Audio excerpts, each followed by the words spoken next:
So we're in Clovis, California, getting ready to install a toilet. It's a Kohler. Homeowners have provided it. We don't have it in the room yet. We got the old toilet out. It's sitting right here. Got the tank off and the bowl off. And so we're looking at the flange. This is the combination ABS plastic with the adjustable steel ring. And they're great if you don't know how to measure. Old style, it just gave you two little slots, one on each side for the closet bolts, and that was it, straight across, and then holes for the brass screws to anchor into wood or concrete. And so with these, if you get corrosion on them, it just eats away the slot. You can see this is made to adjust. So you got a big hole at the opening at the end right here where the bolt drops in, and then it slides into place. Problem is, if that corrodes away, where you can see there's active corrosion there. I can peel this back a little bit and show you on this side how much corrosion there is, and you can see that just peels right off. And that leaves the steel. So at one point, this is like a coating from the factory, and it's supposed to protect the steel. Unfortunately, you get water in there and it just kind of bubbles and corrodes off. Same thing on the other side, you can see. So that's all chiseled away and it's just nothing but rust. So it doesn't look like the material's quite broken through. Problem is, it's not very structural. So I need to document this because we're going to set a toilet here, and that's where the closet bolts go. We're going to put new brass bolts in here, new wax ring. We're going to bolt it down. We're not going to over tighten it. We're not going to tighten it very much at all. We're just going to kind of put it in there and shim it, and hopefully it stays. Otherwise, you're into repair. I believe this is a raised wood floor out here, so you can certainly, if it doesn't hold, you can get into a repair. And as long as the wood is not damaged, a couple ways you can do it. You can put a lag. It's a combination wood screw with mechanical threads on the other side that serves as an anchoring point into the subfloor, and then also the opposite side of it to put your bolts down to mount your toilet to. And so anyways, we're going to leave it just like that. Like I say, it's corroded. Not sure if it's going to hold, but the only thing we can do is try. And so we'll put it in and get it installed, take another video when we're done. So we're still in Clovis, California in the master bath, and we have this toilet installed. We showed you the ring before, so first portion of this video, so it shows the corrosion on the ring, and it looks like the bolts are going to hold. We're not certain if the brass screws that are mounting the flange to the subfloor are in good shape. This bolt tightened down pretty good. Felt like this one, not so much. It felt like it was maybe starting to pull the flange up, which happens if you have corrosion or rot to the floor.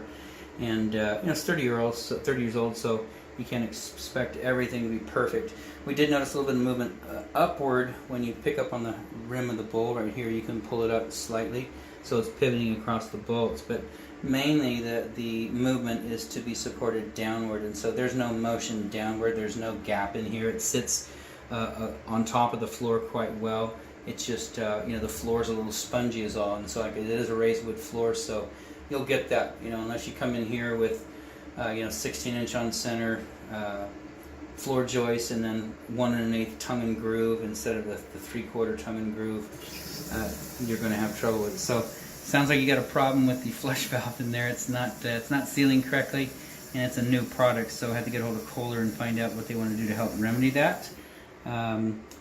Supply line was provided by the homeowner. It is a Fluid Master.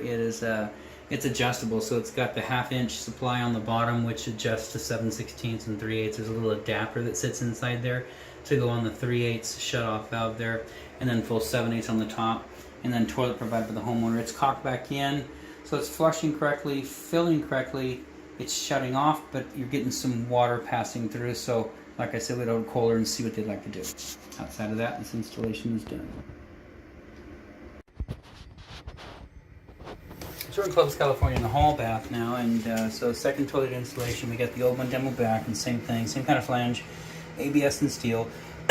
So the flange is adjustable, wood floor, and so I didn't peel off all the coating. You can see here the corrosion without peeling back that orange powder coating. You can see that it's broken away from the steel, and that usually was what the beginning of the corrosion. You can see the steel below is rusted. I think same thing as the other one. We're going to be in relatively good shape, meaning the bolts will mount back to the steel if we can slide them all the way back in the slot. So it drops in a hole here, and then the bolt slides back. The further you can get back here, the better chance you have of it securing the bolt to the flange. So Hopefully that's the case in this one as well. The only other thing you struggle with is these brass screws that are in these guys here, these wood screws. If there's any damage to the subfloor, it's not really anchoring the waistline, the soil pipe, which drops into the floor down there. It's not really anchoring it to the floor, and that is what you're counting on to hold the bowl to the floor. I like to do this, and this is just me. When I'm ever doing a raised wood floor or second floor with wood framing, I come in and I put a vertical block. So this pipe drops down, I don't know how far, I can't really see without a flashlight, about a foot. And so there's a soil pipe down there that runs horizontally. So this pipe is coming straight up to the floor, but it connects to a pipe that goes horizontally and then drains out to the septic tank, which is fine. But what I like to do is in between subfloor and top of the horizontal line down below, I like to take a nice 2x6 block and put it vertically in between the subfloor and right down to the top of the soil pipe. And what that does is it blocks this in place. There's no way that you can raise this flange up by any means with a block in the way underneath, 2x6 across this way, right back here, going down to the soil pipe. So it kind of shims it in place. Problem is, if these bolts are bad or it's not anchored correctly, or you got wood rot or water damage, then as you tighten this bowl down to the floor, it actually starts pulling the flange up, and it'll pull it up, and including the soil pipe, it'll pull it up until it hits the bottom of the bowl, and you haven't really sealed anything, and it's still loose. So anyways, that's just a long version of, hey, there's some corrosion here, we have to document it. We'll put the bolts in there and get it set, take another video when we're done. So we're still in Clovis, California. We got the toilet set here in the hall bath now. It's the same toilet as the master. It's the Kohler Highline Classic, provided by the homeowner. And we'd been out here previously and helped them to reset that angle stops quarter turn shutoff valve. It was leaking. We came out and just took it off and got it doped up, put it back on, and so it's not leaking anymore. That was a previous trip. This trip, we didn't do anything there. Supply line was replaced last time we were there as well. It's a Fluid Master 3/8. Actually, you know what? That doesn't look like ours for some reason. Reason why is because we use the 20 inchers and that looks like a 12 or a 16, but regardless, it's new, in good shape, so we didn't fuss with that either. We just reconnected it, and so let me get a towel and wipe it off real quick just to make sure we don't have it leaking down there. But so the toilet set, new wax rings, closet bolts. First portion of the video, it showed you the flange is corroded somewhat, so we got the bolts in there. It's a little spongy. It's old wood floor, 30 years old. So we get some movement, we get some pivoting across where the bolts mount on each side, so it's rocking from front to back.